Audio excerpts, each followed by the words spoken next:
Trying to tell his grandma how to work the DVR over the phone. Give it up for Ryan Gabos. Hey everybody, I actually took care of that before he took the mic, so it's all good. She knows. Oh, make way for some gut-busting comedy. Yeah.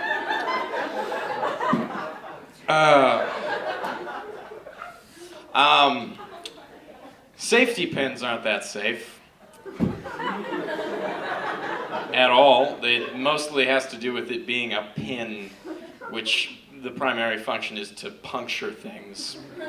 I think it was a misinterpretation. I think when they were first making those and they shipped them to stores, it said safety : pins, as in exercise safety, these are pins.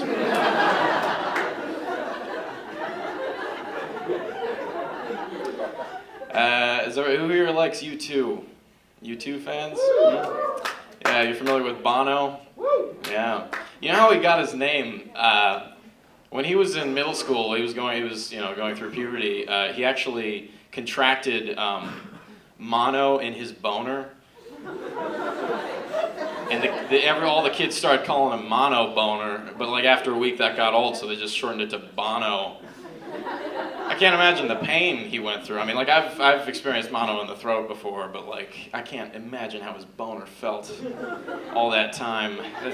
You're out of commission for a while. Just the hoarseness and dryness of his boner must have been awful. He just recently overcame it, actually. He stuck with it for a long time, but he wrote the Grammy Award-winning song "Beautiful Day," right? It had to do with the day that he did not have mono in his boner anymore. I imagine it was a beautiful day. Any day is a beautiful day to not have mono in your boner. You know how Sting from The Police got his name? Neither do I. I don't. Yeah, I don't know. So I was at Class Gateway last week, and an older man told me to take a picture of him and his wife in front of College Green. And they looked so cute. They were pretty old, but they were one of those really happy couples that have stood the test of time. And then I gave him his phone back after I took the picture, and he was just like, "Thank you. I graduated here. I went here for 4 years. I graduated class of '66, and I met my wife here. And it's the best years of my life. I hope you enjoy it here." And I didn't know what to say, so I was like, "I bet tuition was a lot better back then." What the hell is wrong with me?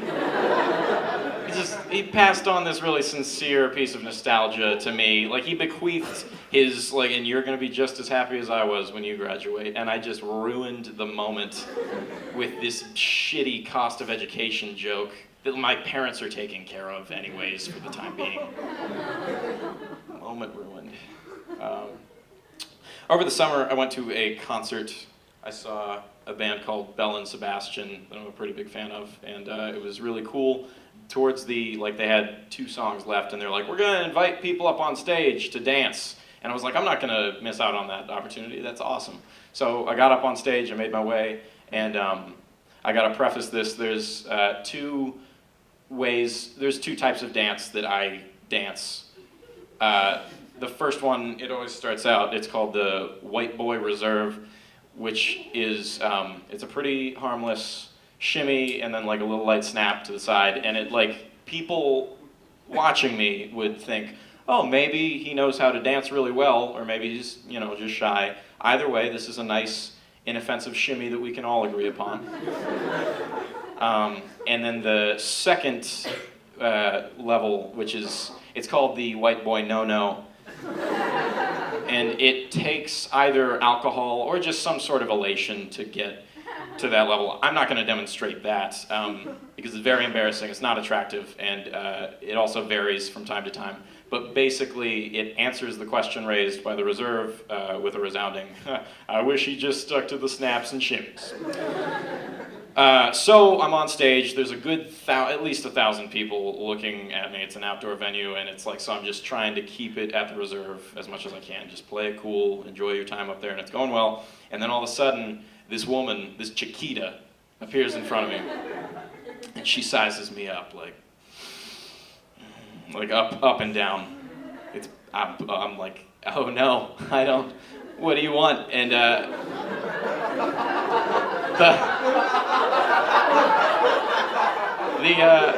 I gotta put this in perspective. The female fan base of this band consists of just all the Zooey Deschanels across the world. This one was Latin infused, so like I'm dealing with a total fox. I'm in trouble and I didn't even ask for it. So I'm waiting for her to make her move and she offers her hand to me and I'm like, no. She wants me to spin her out and spin her back in. Never ever have I ever danced with a woman, ever.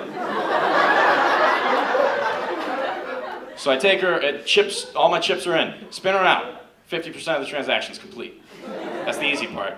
Spin her back in, get the free hand as an open palm to buffer her, return back to me. She spins in a little bit too tight, and oh no, Ryan, you just kind of cupped her whole boob.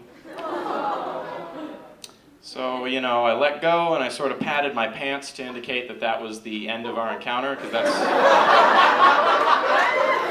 that's the universal sign for that. And she smiled and walked away, and it really sucks because I went there thinking, don't do the white boy no-no, and I skipped over that and went right to the white boy absolutely not. Thank you very much.